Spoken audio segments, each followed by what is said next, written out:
हाँ, इन्होंने सही में ट्विटर का लोगो चेंज कर दिया, बोला कुत्ता लगाएंगे, पूरी पृथ्वी को अपने अंगूठे के नीचे दबाना चाहता है। देखो इनकी बात एक तरह से सही भी है। मार्क ज़करबर्ग वर्चस्व चाह रहे हैं पूरे सोशल मीडिया पे, कह रहे इसमें होगी लड़ाई, आ जाओ वेगा सॉफ्टवेयर में। अब ये सब देख के इलॉन मस्क ने कहा दुनिया का राजा तो मैं, आप क्या देखोगे क्या नहीं देखोगे वो फैसला लेंगे, आप क्या खरीदोगे क्या नहीं खरीदोगे वो फैसला लेंगे, आप क्या पसंद करोगे क्या नहीं पसंद करोगे वो फैसला लेंगे। जय हिंद, मेरा नाम है अलक पांडे और आज हम पढ़ेंगे कि मेटा कंपनी ने यानी फेसबुक ने जो भी नया नया ऐप लॉन्च किया है थ्रेड, जो कि कहा जा रहा है कि ट्विटर की कॉपी है। कहा क्या जा रहा है ये कॉपी, और उसके ऊपर जो बवाल चल रहा है, एलॉन मस्क और मार्क जुकरबर्ग की लड़ाई चल रही है, उस कहानी को पूरा समझेंगे।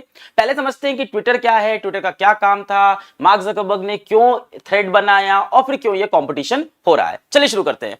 तो सबसे पहले चीज समझते हैं ट्विटर क्या है। तो ट्विटर एक सोशल मीडिया प्लेटफॉर्म है जहां पे छोटे छोटे मैसेज, जिसको ट्वीट्स कहा जाता है, वो लिखे जाते हैं। 2006 में इसकी संस्थापना हुई। 2004 में फेसबुक आ गया था। 2006 में फेसबुक पूरा पब्लिक हो गया था हर जगह। 2006 में लोगों को फेसबुक भी मिल गया था।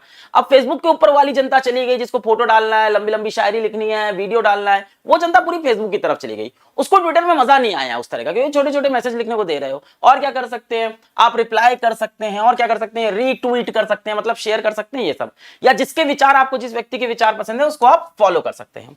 तो आपने देखा भी होगा कि जो ट्विटर का प्लेटफॉर्म है थोड़ा सा आपको औपचारिक प्लेटफॉर्म दिखता होगा, है ना। ट्विटर का प्लेटफॉर्म थोड़ा ऑफिशियल प्लेटफॉर्म दिखता होगा। जैसे मोदी जी को कोई अनाउंसमेंट करना होता है तो वो ट्विटर के ऊपर लिख देते हैं, किसी भी राजनेता को कोई अनाउंसमेंट करना होता है ट्विटर पे, किसी हमारा कोई ओलंपिक में हमारा कोई एथलीट मेडल जीत के आता है तो ट्विटर पे उसको बधाइयां देते हैं। कोई सेलिब्रिटी होता है जो ट्विटर पे ऑफिशियल न्यूज लिखता है। तो ये ऑफिशियल इसी वजह से बना क्योंकि शुरुआत ही ऐसी हुई कि भाई छोटे मैसेज लिखने हैं, टेक्स्ट में लिखने हैं, लंबे लंबे मैसेज नहीं है, फोटो नहीं है, वीडियो नहीं है। खैर ऐसा नहीं है, बाद में इन्होंने फोटो वाला फीचर भी ले आए, पर 2010 तक लाए थे, तो तब तक वो सीरियस ऑडियंस यहाँ बन चुकी थी, एक ट्रेंड बन गया था यहाँ पे एक ऑफिशियल सीरियसनेस का। ठीक है, इसके बाद खैर अब इसमें फोटो भी डाल सकते हैं, अब इसमें वीडियो भी डाल सकते हैं, सारी चीजें ले आए। ट्विटर इतना पॉपुलर है आज भी कि इसका माऊ 45 करोड़ है। माऊ, मियाऊ वाला, बिल्ली वाला माऊ नहीं, माऊ MAU। तो MAU होता है मंथली एक्टिव यूजर, यानी एक महीना में कितने लोग आपके प्लेटफॉर्म का इस्तेमाल किए। तो ट्विटर का वो नंबर है 45 करोड़ लोग।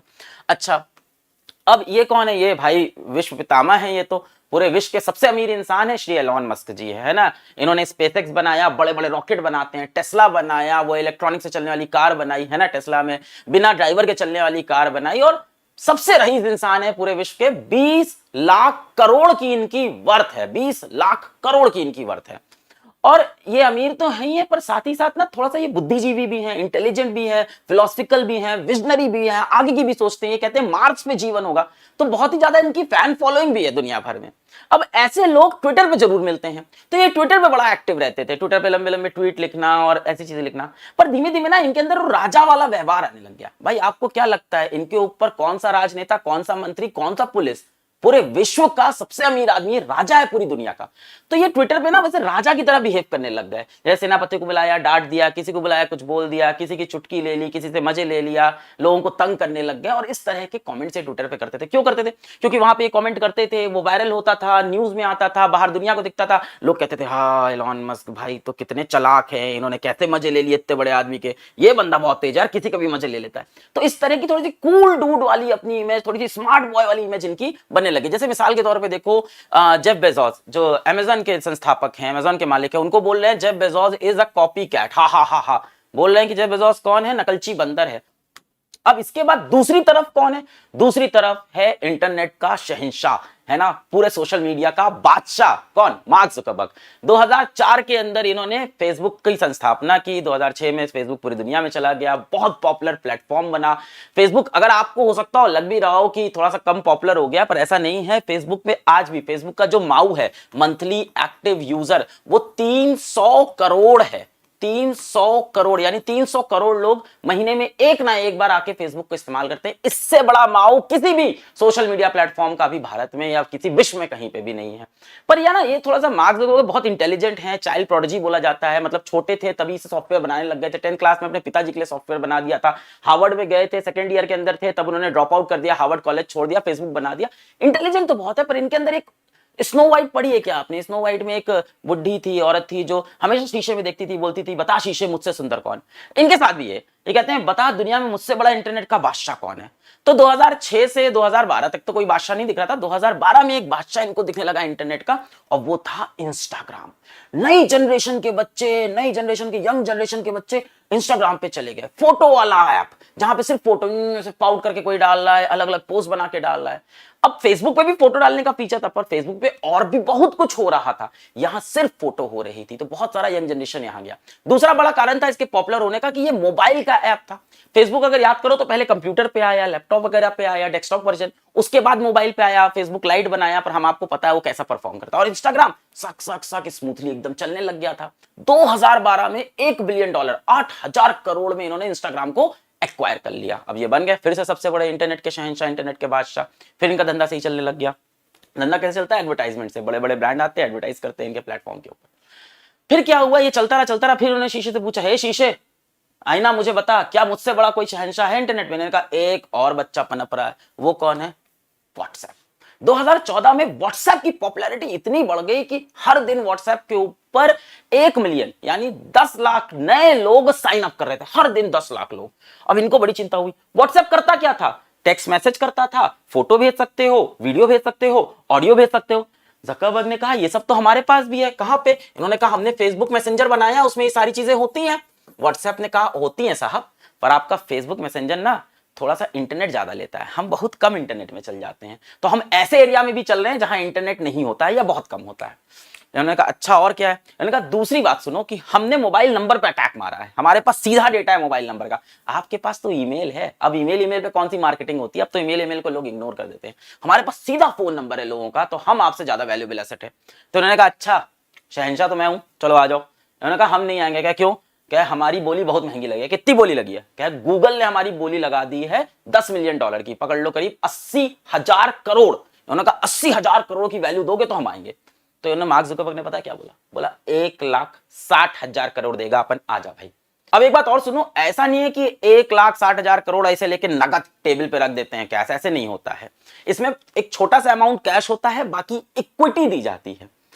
इसको ऐसे समझो कि मान लो कि तुम्हारे पास एक लैम्बोर्गिनी गाड़ी है। हम आए, हमने कहा हमको अपनी लैम्बोर्गिनी गाड़ी दे दो। तुमने कहा मास्टर लैम्बोर्गिनी 4 करोड़ की है तुम्हारे पास? मैंने कहा 4 करोड़ तो नहीं है, 2 करोड़ है मेरे पास। तुमने कहा फिर कैसे लोगे? मैंने कहा मेरे पापा का घर है, वो 10 करोड़ का है, उस घर का 20% मैं तुमको दे देता हूं। 20% कितना हो गया? 2 करोड़। तो मैंने कहा मैं लिख देता हूं कि उस घर का 20% तुम्हारा, बचा हुआ 2 करोड़ मैं तुमको कैश दे देता हूं। तुम कहोगे वो 2 करोड़ मुझे कब मिलेगा? मैंने कहा जब घर बिकेगा तब मिलेगा, अभी भूल जाओ। तो यहां भी डील ऐसे ही होती है। ये बोलते हैं कि हम फेसबुक के आपको इतने करोड़ के शेयर दे देंगे, बचा हुआ थोड़ा बहुत करोड़ आप हाथ में ले लो। इस तरह से ये डील होती है एक्विजिशन की। जो बड़ी बड़ी कंपनी के आप एक्विजिशन सुनते हो, 1000 करोड़ का एक्विजिशन, 500 करोड़, तो ऐसा नहीं कि 1000 करोड़ ऐसे टेबल पे दे देते हैं, कैश बहुत कम होता है। ठीक है, तो ये चलता रहा। इस तरह से सब एक्वायर कर लिया। 2014 तक सबसे स्ट्रांग बन गया, एकदम बढ़िया चल रहा था। कोई सोशल मीडिया प्लेटफॉर्म नहीं बचा है। 2020 में आके इनको लगा अब कुछ और बड़ा करना पड़ेगा।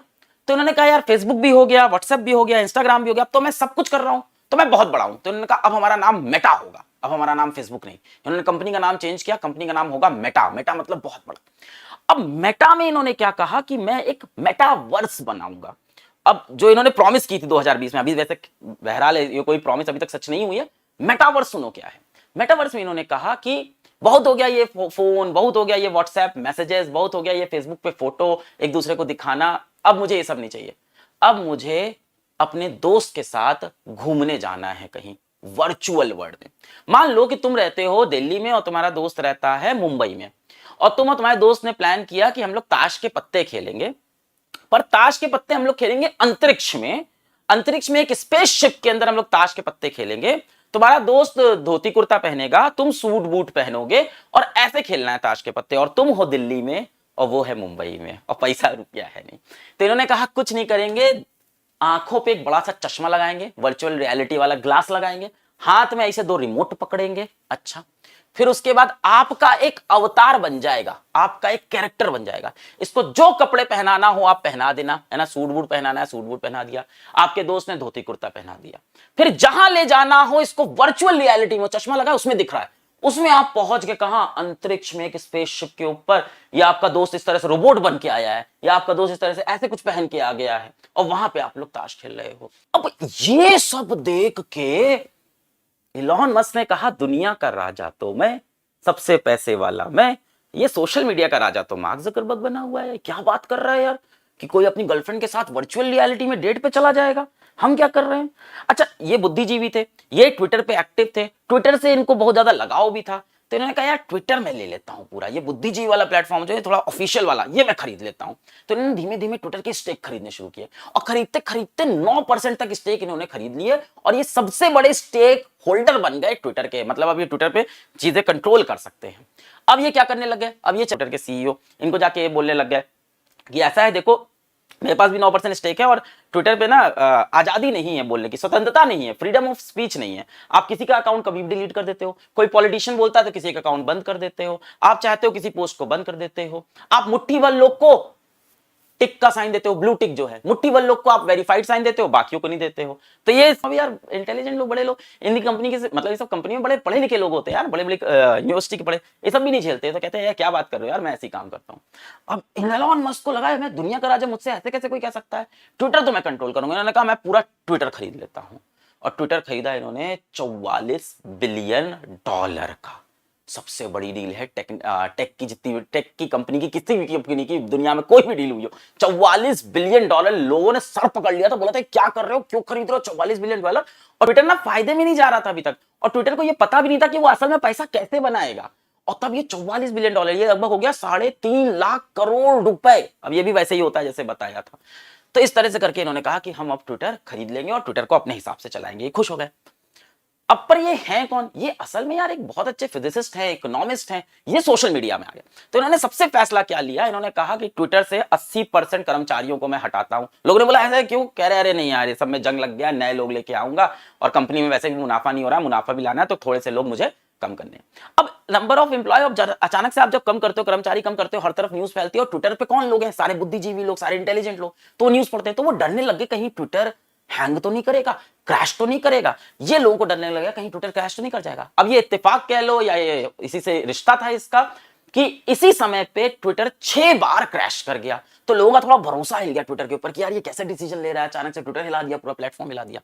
इसके बाद इन्होंने अगला फैसला क्या किया, ये शायद अच्छा था बुरा था पता नहीं। इन्होंने कहा कि ये जो ब्लू टिक है ना, ये मुट्ठी भर लोगों को नहीं दूंगा मैं। ब्लू टिक का पैसा दो, $8, मेरे को $8 लगभग 660 रुपए, 650, महीने का 650 रुपए दो और कोई भी ब्लू टिक लेके जाओ। अब मुझे नहीं फर्क पड़ता है आप रिक्शा चलाते हो या आप पार्लियामेंट में बैठते हो, सब बराबर हो। मुझे जो 650 रुपए देगा मैं उसे ब्लू टिक दूंगा। अब देखो हो सकता हो ये सोच अच्छी हो, वैसे तो पैसा कमाने का भी इसके पीछे रीजन था कि पैसा भी आएगा, मुनाफा आएगा। पर दिक्कत क्या हुई? दिक्कत ये हुई कि मान लो जैसे ही ये प्रोसेस शुरू हुआ, जब ये चीज शुरू हुई, तो जैसे मान लो मैंने एक आईडी बना ली अमिताभ बच्चन के नाम की, मैंने पैसा दे दिया, अब जल्दबाजी में इन्होंने वेरीफाई कर दिया, अब मैं अमिताभ बच्चन बन के अलग अलग फिल्म स्टार को गालियां बक रहा हूं, है ना। तो इस तरह की बहुत सी हरकतें हुई। जैसे एक एग्जांपल मैं दिखा रहा हूं कि पेप्सी का एक वेरीफाइड अकाउंट है, टिक लगा हुआ है, और वो क्या लिख रहा है, कोक इज बेटर। वो लिख रहा है कोको कोला पियो, कोको ज्यादा अच्छी है। अब भाई जो पढ़ेगा उसे क्या लगेगा, हाँ कोको कोला ज्यादा अच्छी है, पेप्सी वाला भी कोको कोला कह रहा है तो कोको कोला ज्यादा बिकने लगेगी। तो इस तरह से क्या हुआ कि ये जो Pepsi, Coca Cola, Cadbury, Nestle, जितनी बड़ी बड़ी कंपनी थी, ये सब ट्विटर पे पैसा लगाना बंद कर दी। इन्होंने एडवर्टाइज करना बंद कर दिया, धीमे धीमे पैसा वापस खींच के। यार ये कैसा प्लेटफॉर्म है यार, यहाँ कुछ भी अलग अलग गलत इंफॉर्मेशन चली जाती है। अगली कहानी सुनो फिर क्या हुआ इसके बाद इन्होंने कहा यार ट्विटर का ये जो सिंबल है चिड़िया, अच्छा नहीं लगा, ट्विटर का सिंबल होना चाहिए कुत्ता। हाँ, इन्होंने सही में ट्विटर का लोगो चेंज कर दिया, बोला कुत्ता लगाएंगे। अब लोगों ने कहा सुनिए बहुत हो गया, हम ट्विटर छोड़ देंगे, अब विद्रोह हो जाएगा साहब। तो ट्विटर पे भाई बहुत इनको गालियां पड़ी, लोगों ने बहुत उल्टे सीधे बातें कही, तो ये मान गए। इन्होंने कहा अच्छा ठीक है, वापस कुत्ते से चिड़िया कर देते हैं। एक और चेंज इन्होंने किया, वो ये क्या किया, इन्होंने कहा कि जो हमें पैसा देगा महीने का 650 रुपए, वो रोज 10,000 पोस्ट देख सकता है, 10,000 ट्वीट्स, 10,000 मैसेज देख सकता है। जो हमें पैसा नहीं देगा वो 1,000 पोस्ट एक दिन में देख सकता है। तो इस तरह के कुछ पोस्ट को भी लिमिट कर दिया, कितनी पोस्ट देख सकते हैं। तो कहीं ना कहीं ट्विटर के ऊपर जो ट्विटर की ऑडियंस थी, लोग थे, उनका भरोसा थोड़ा टूटने लग गया। और लोगों को ऐसा लगने लगा कि अगले दिन कौन सा बड़ा अनाउंसमेंट आ जाएगा, कि अगले दिन एलन मस्क जग के कौन सा फैसला लेंगे ट्विटर के लिए। तो लोग थोड़ा डरने लगे और लोग अलग अलग प्लेटफॉर्म यूज करना शुरू कर दिए जो ट्विटर जैसे थे। पर कोई भी प्लेटफॉर्म इतना बढ़िया नहीं बन पाया था, क्योंकि ट्विटर यार 2006 से बना हुआ है, इतना स्केल हो चुका है, इतना पैसा आ चुका है, कोई भी प्लेटफॉर्म इतना बेहतरीन बना नहीं था। लोग ढूंढ रहे थे एक प्लेटफॉर्म, और इस समय इंटरनेट का बादशाह, इसने कहा I am the king, this is the time, अब मैं आता हूं। इन्होंने कहा मैं लॉन्च कर रहा हूं थ्रेड्स, और इन्होंने ओपनली बोला कि thread is a competitor for Twitter. जो ट्विटर का सपना था वो मैं पूरा करूंगा। ट्विटर का सपना था कि हम लोगों को कनेक्ट करें, ट्विटर का सपना था कि हम फ्रीडम ऑफ स्पीच को लाएं, वो मैं करूंगा। और इन्होंने कहा मैं अब थ्रेड लॉन्च करूंगा। जैसे ही इन्होंने ये बोला वैसे ही इलॉन मस्क ट्विटर पे आ गए। इन्होंने कहा कि ये जो मार्क जकरबर्ग है, इसको जक, इनको जक बोला जाता है, कि ये जो जक है ना, एक्सक्लूसिवली अंडर जक्स थंब, ये पूरी दुनिया को, श्योर अर्थ, ये कह रहे हैं पूरी पूरी पृथ्वी को अपने अंगूठे के नीचे दबाना चाहता है। देखो इनकी बात एक तरह से सही भी है। मार्क जकरबर्ग वर्चस्व चाह रहे हैं पूरे सोशल मीडिया पे। वर्चस्व मतलब एक छत्र राज, मोनोपोली चाह रहे हैं। अब वो ट्विटर का भी ऑल्टरनेटिव बना देंगे तो लोग ट्विटर से भी कहते हैं पूरा सोशल मीडिया उनके पास, सारे एडवर्टाइजर उनके पास, हर इंसान का डेटा उनके पास। आप क्या देखोगे क्या नहीं देखोगे वो फैसला लेंगे, आप क्या खरीदोगे क्या नहीं खरीदोगे वो फैसला लेंगे, आप क्या पसंद करोगे क्या नहीं पसंद करोगे वो फैसला लेंगे। तो ये एलॉन मस्क का एक चिंतन सही था, यहां पे इन्होंने ऐसा बोला। इसके ऊपर एक ट्विटर के यूजर ने बोला कि देखो एलॉन भैया, उससे लड़ो नहीं, उनको जित्सु आता है ना। मार्क जकरबर्ग को जित्सु आता है। जित्सु क्या होता है? जित्सु एक तरह का मार्शल आर्ट होता है, कि उनको लड़ाई झगड़ा आता है, उनके लिए ऐसा मत बोलो, हंसी मजाक में। अब ये जो इलॉन मस्क है ना, थोड़ा ह्यूमरस है और जानते हो थोड़ा सा स्मार्ट, तो हाँ, तो उन्होंने एक कमेंट का रिप्लाई क्या किया, I am up for cage match. Cage मतलब जाली बंद कर दो, उसके अंदर मैं कुश्ती लड़ने को तैयार हूं। ये इन्होंने अपने ऑफिशियल अकाउंट से लिख दिया, I am up for cage match if he is, अगर वो तैयार है। हुआ क्या, मार्क जकरबर्ग ने इसका स्क्रीनशॉट लेके अपने इंस्टाग्राम की स्टोरी पे लगाया और लिखा सेंड मी लोकेशन, जगह बता, लड़ेगा अपन, बता कहां आना है भाई, भाई तेरा रेडी है। अरे भाई ये विश्व का सबसे अमीर आदमी, 14वां सबसे अमीर आदमी, इतने बड़े बुद्धिजीवी, इतने बड़े इनोवेशन वाले, ये ऐसी बातें कर रहे हैं। ये कह रहे हैं सेंड मी लोकेशन, बताओ कहां लड़ाई होनी है। और इसके बाद इलॉन मस्क लोकेशन भी भेज रहा है, कह रहा है वेगस ऑक्टेगन में आओ, यहां लड़ाई होगी। वेगस ऑक्टेगन क्या है? ये आपने देखा होगा, यूएफसी करके होता है, टीवी पे देखा होगा। अरे वही मतलब रेसलिंग, WWE। कह रहे इसमें होगी लड़ाई, आ जाओ वेगस ऑक्टेगन में। कब होगी समय में नहीं पता था, पर जगह डिक्लेयर हो गई। इसके बाद आप लोग रहा कि यहां तक भी मजाक चल रहा होगा, दोनों ट्रेनिंग करने लग गए भाई। ये दोनों की ट्रेनिंग स्टार्ट हो गई। ये देखो इलॉन मस्क की ट्रेनिंग चल रही है और ये देखो मार्क जकरबर्ग की। तो ये सब हुआ जब मार्क जकरबर्ग ने बोला कि मैं थ्रेड लाने वाला हूं, और इलॉन मस्क को लगा अगर थ्रेड आया तो ट्विटर भी क्या। फिर थ्रेड लॉन्च हो गया, गूगल प्ले स्टोर पे, एप्पल ऐप स्टोर पे, कहीं पे भी मिल सकता है। जाना है, सिंपल डाउनलोड करना है थ्रेड्स एंड इंस्टाग्राम ऐप। ये इंस्टाग्राम का ऐप है, अब इसको समझना।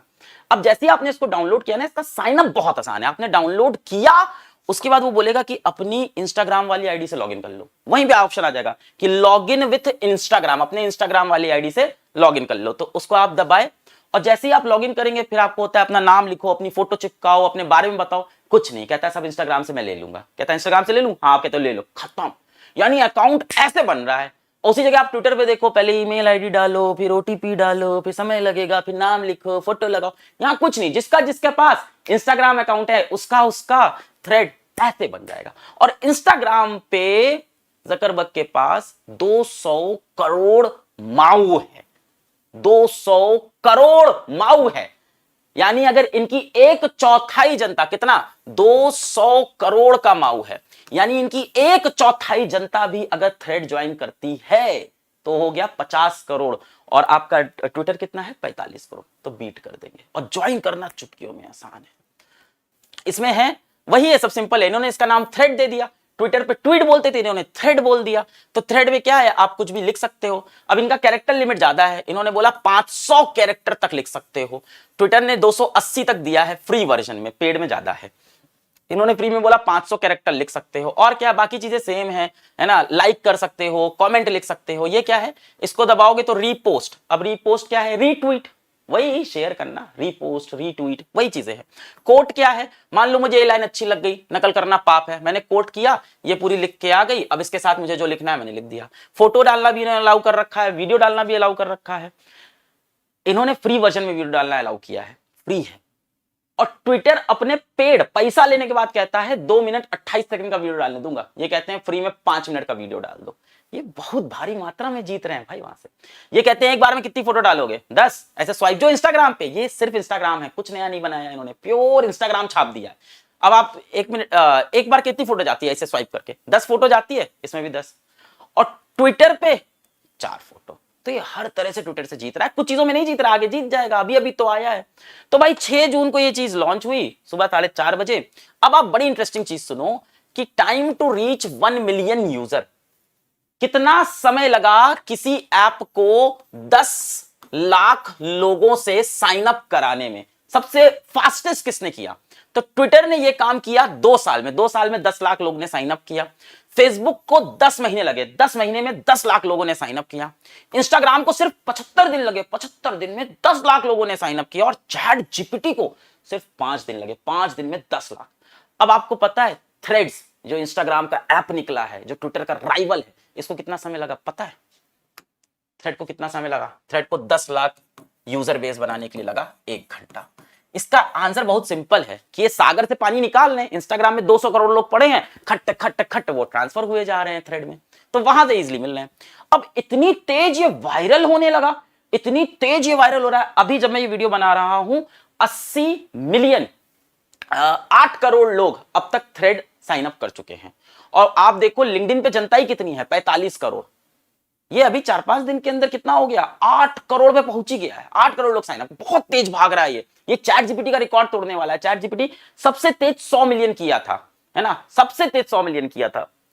ये उसको भी रिकॉर्ड तोड़ देंगे 100 मिलियन में। अब जब ये सब हुआ ना, तो एलॉन मस्क ने फिर यार कहा कि चीटिंग हो रही है, मैं नहीं खेलेगा। इन्होंने बोला competition is fine, cheating is not. बोले यार कॉम्पिटिशन इज ठीक है, चीटिंग सही नहीं है। इन्होंने क्या किया, एक कोर्ट नोटिस भेज दिया मार्क ज़करबर्ग को। नोटिस में क्या लिखा? नोटिस में इन्होंने ये लिखा कि आपने गलत तरह से ट्विटर के एम्प्लॉयज को हायर किया, ट्विटर के कर्मचारियों को अपनी कंपनी में नौकरी दी।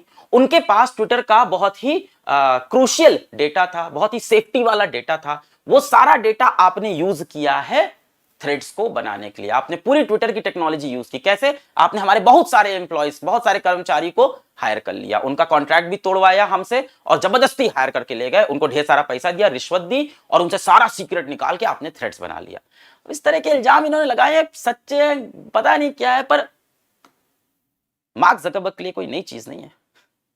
2004 में जब इन्होंने फेसबुक बनाया था, तो फेस मैश जब इन्होंने बनाया था ना, तो इन्होंने अपने 3 कॉलेज के सीनियर, हार्वर्ड में थे, हार्वर्ड में मतलब विश्व के सबसे इंटेलिजेंट लोग जाते हैं, तो हार्वर्ड में अपने 3 कॉलेज सीनियर को पकड़ा, वो भी काफी इंटेलिजेंट थे, और उनसे बोलते हैं कि एक काम करो, हार्वर्ड यूनिवर्सिटी में कहते हैं यार मेरे के लिए कुछ कोडिंग लिख दो, मैं harvardconnection.com, क्या harvardconnection.com करके एक बना रहा हूं, हमारी यूनिवर्सिटी के बच्चों के लिए एक साइट बना रहा हूं। तो तीनों सीनियर ने कहा हाँ ठीक है हम लोग लिख देते हैं। इनकी मदद की, इनके लिए कोड बनाया, इन्होंने फेसबुक बना दिया। अब ये कोई अफवाह नहीं है, उन 3 सीनियर ने ये बात जाके फिर कॉलेज को बताई, अखबार वालों को बताई, और फेसबुक पॉपुलर होने लगा। फिर अखबार वाले इनके पीछे पड़ गए, न्यूज वाले, ये बोलते हैं ऐसा हुआ है, ऐसा हुआ, ये बोल रहे हैं, पूरा सबूत है, कोड लिखा है, सारा सबूत है इनके कंप्यूटर पे। तो इन्होंने कहा कि अखबार वालों से न्यूज मत छापना, मैं पैसा दे दूंगा। अखबार वालों ने कहा मैं छापूंगा। तो 2-3 अखबार वाले बड़े वो थे, ईमानदार थे, तो इन्होंने क्या किया ना, 2 अखबार वालों का ईमेल हैक कर लिया सीधा, और उठा के सब डिलीट कर दिया। कैसे ईमेल हैक कर लिया? क्योंकि उनका फेसबुक अकाउंट था इनके पास, पूरा लॉगिन आईडी था, घुस गए। खैर ये बात सच इसलिए है क्योंकि बाद में इन 3 सीनियर ने मार्क ज़करबर्ग के ऊपर कोर्ट केस किया, ये केस हार गए। 150 करोड़ रुपए इनको देना पड़ा मुआवजा कि हाँ आपका कंट्रीब्यूशन था फेसबुक बनाने में, और फेसबुक के शेयर भी देने पड़े इनको, उन लोगों को। तो ये कोई नई बात नहीं है इस चीज के लिए। और वैसे भी आप देखो यार, कॉपी करना कोई ऐसे आप इल्जाम नहीं लगा सकते हो। आप ऐसे देखो कि जोमेटो आया तो स्विगी आ गया, उबर आया तो ओला आ गया, अमेजॉन आया तो फ्लिपकार्ट आ गया। तो ये तो होता रहेगा, सिमिलर मॉडल्स हमेशा बनते रहेंगे, इसको लेके सीरियस नहीं हो सकते हैं। फिर मिलेंगे, जय हिंद।